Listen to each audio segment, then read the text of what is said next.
Thank you, Tom Price. And thank you, America, for showing up today. I've looked out in the crowd and I see folks from North Carolina, from Ohio, from Tennessee, from Georgia, all over our great nation. Is there anybody from Texas here? Right. Come by my office and I'll give you a Dr. Pepper if you're from Texas. You know, there's a sign over here that says you can't fix stupid. That's right, but we can vote it down. With your help, we'll beat stupid. God bless America. Joe. Another position member in Congress is the gentleman from Louisiana, John Fleming. Oh, yeah. Look, this time last year I was a private citizen, a practicing physician, and I thought, you know, it seems like to me that Washington is very hypocritical and very arrogant. Yeah. You think? Yeah. When I got here, I found out I greatly underestimated the problem. Now look, I and many of my colleagues launched House Resolution 615 that simply says that if you vote for this bill, you should be subject to the public option. Is that fair? Yeah. We have tried to pass amendment after amendment to require every congressman and senator to be in the public option if it passed. We've yet to have one Democrat support this. So if you think that Congress should be subject to its own laws and be in this public plan, let me hear from you. Yeah!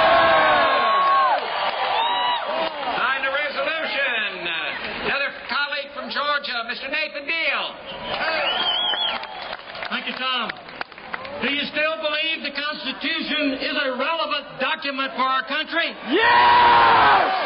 Do you believe the Constitution authorizes this Congress to say to you that if you do not buy health insurance policy, you can be fined or even go to jail? No! Neither do I. I want to tell my friend Zach Wamp, I'm running for governor in Georgia. If nobody else stands up for states' rights other than Tennessee and Georgia, I can assure you we will. Thank all of you for being here. Thank those from the state of Georgia who are here. Thank all of you for being freedom lovers. Good job. The gentleman who's got some bragging rights down in Florida, Mr. Cliff Stern. Thank you very much, and thank everybody from Florida for coming up here today. Let me ask you a question. Do you think this health care bill should apply to all members of Congress? I do too. Do you think this health care bill is budget neutral? Let me tell you, this bill was put together by Charlie Rangel from the Ways and Means Committee. He did not pay his taxes. Is going to be funded by the Secretary of Treasury Geithner, who did not pay his taxes. This bill is going to be signed by the President of the United States. Do you know he's a chain smoker? Now, what could go wrong with the bill, you ask? Well, the problem is they're bankrupting this country, and there's no money to fund this, and we can't afford it. Look at Medicare, and look at them cutting Medicare to try and fund this. This bill is bad. Thank you for coming, and God bless you all. Lady with great ideas about how to preserve freedom and liberty, the gentlelady from Oklahoma, Mary Fallon. I can't tell you how good it is to see so many of you coming up and standing here today with us and fighting for our freedoms and our liberty. I want to tell you that I still believe in the Constitution. How many of you believe that the Constitution says the federal government can take over our health care system? I don't believe it either, so you're held out today. You're part of history today. And how many of you believe the federal government should take over our business? I don't either, but it seems like we've been doing that. How many of you think the federal government should just bail out everybody that's in trouble? I don't believe in that either. How many of you believe the federal government should tell us what kind of health care we should have? I don't believe that either. You know, when President Obama said he was going to make change in our nation, he said, yes, we can. We need to send a signal to the Congress. We need to send a signal to President Obama. No, you can't take over our business. No, you can't take over our health care. And No, you can't. Steal our freedom, and no, you can't steal our children's future. Let's send that signal. No, you can't.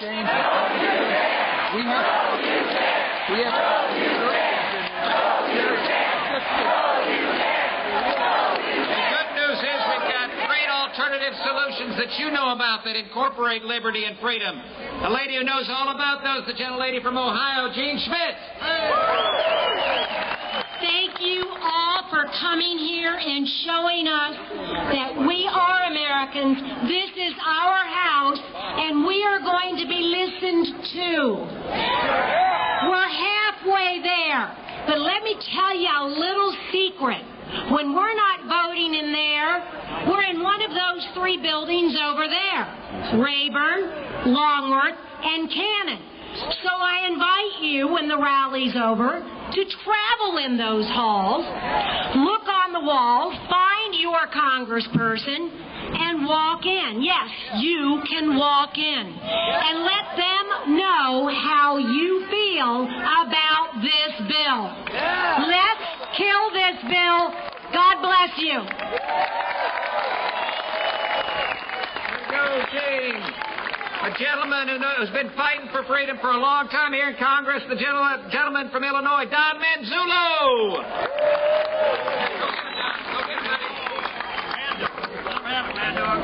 With just a few words, he was able to start a revolution of freedom across Europe and Asia. When he said to Mr. Gorbachev, tear down this wall. And today you're here because we say the same words to start the revolution of freedom, to reclaim our individual liberties. Madam Speaker, tear up this bill.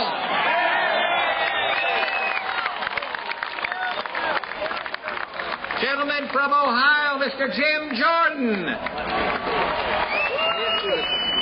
When the Israelites were camped against the Philistines, and every day the Philistine giant walked out and issued the challenge, who will fight Goliath? The Israelites' response was, he's so big we can never defeat him. But David's response was, he's so big I can't miss. That's your attitude. That's the attitude that it's always been a part of this country. That's what makes the difference. God bless you for being here.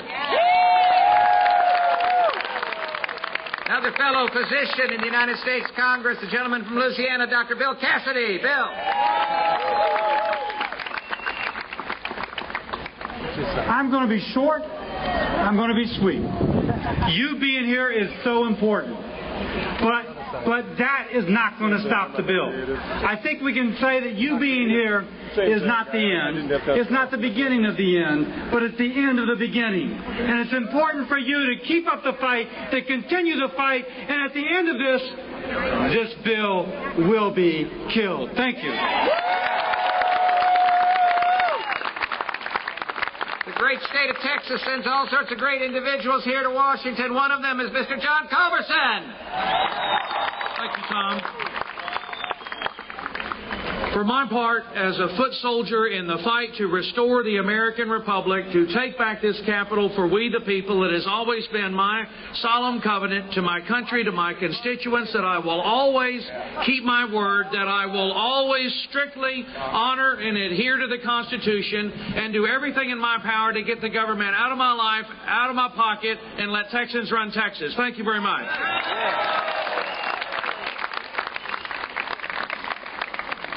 Sometimes you lose sight of it, but there are freedom lovers from northwest to southeast, southwest to northeast. One from the northwest, Greg Walden from Oregon.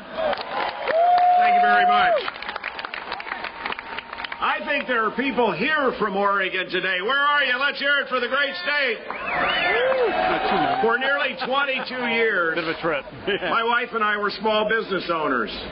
We know what it's like to sign the back side of a payroll check and the front side of a payroll check. And let me tell you that this bill that Nancy Pelosi is putting forward to take over health care kills jobs, hurts small business, and hurts this country.